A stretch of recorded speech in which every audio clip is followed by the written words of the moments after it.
আমরা সব ব্যবসায়ীদের যারা আম চাষি তাদের সাথেও কথা বলেছি এবং আমাদের যারা কৃষক রয়েছে তাদের সাথেও কথা বলেছি। কথা বলে এবং একটা যেই ডেট ফিক্স করেছি এটা হচ্ছে সঠিক সময় আম আহরণের জন্য এবং এটি চূড়ান্ত থাকবে। এর পূর্বে যদি কেউ আম আহরণ করে থাকে তাহলে সেই আমটি পরিপক্ক হবে না। আমরা অপরিপক্ক আম বাজারে আসতে দেবো না এনিহাউ। এবং যদি কেউ কার্বাইড দিয়ে আম পাকায় বা কোনো অসৎ উপায় অবলম্বন সেই ক্ষেত্রে আমরা কঠোর ব্যবস্থা গ্রহণ করব। আশা করি এটি আমাদের চূড়ান্ত ক্যালেন্ডার হিসেবে থাকবে, এই হিসেবে আমরা আম আহরণ করব। সকল প্রকার গুটি আম 15ই মে এবং গোপালভোগ 22শে মে, রানী পছন্দ 25শে মে, লক্ষণভোগ 25শে মে, হিমসাগর বা ক্ষীর সাপাত এটা 30শে মে,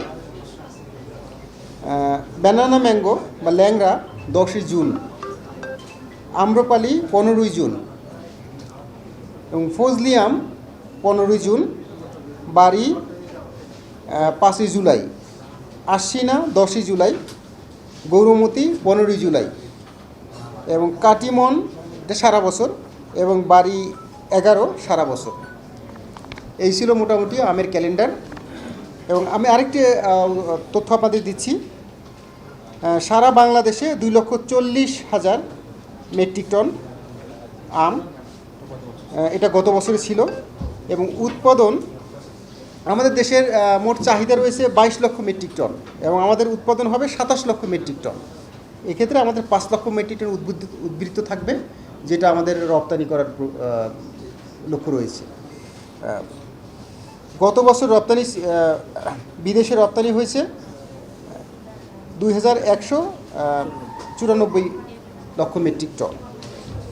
আম রাজশাহীর একটি ঐতিহ্যবাহী অর্থকরী ফসল, শুধু রাজশাহী নয় সারা বাংলাদেশেরই একটি ঐতিহ্যবাহী রপ্তানি ফসল। আর আম বলতে আমরা রাজশাহীকেই বুঝি বা চিনি।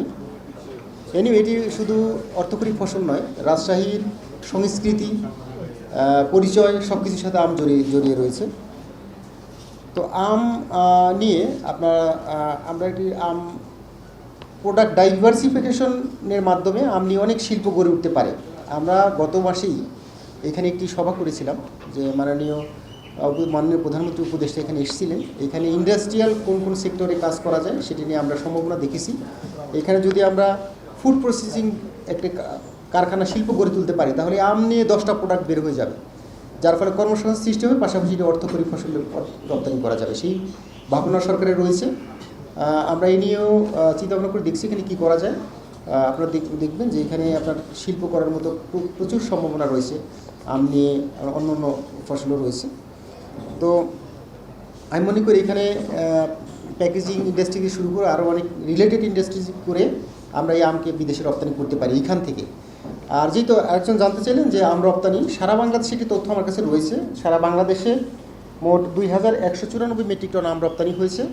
রাজশাহীতে এটি আমরা যতটুকু জানি 13 মেট্রিক টন রাজশাহী থেকে গিয়েছে এবং মোট বাংলাদেশে এটি, এবং এই রপ্তানিকে আরও বহুগুণ বাড়ানো যায় সেটি সরকারের ভাবনা রয়েছে, যে আমরা এই অর্থকরী ফসল কীভাবে রপ্তানি করতে পারি। আশা করি আগামীতে আমরা এই অর্থকরী ফসল আম এখান থেকেই সরাসরি বিদেশে রপ্তানি করতে পারব।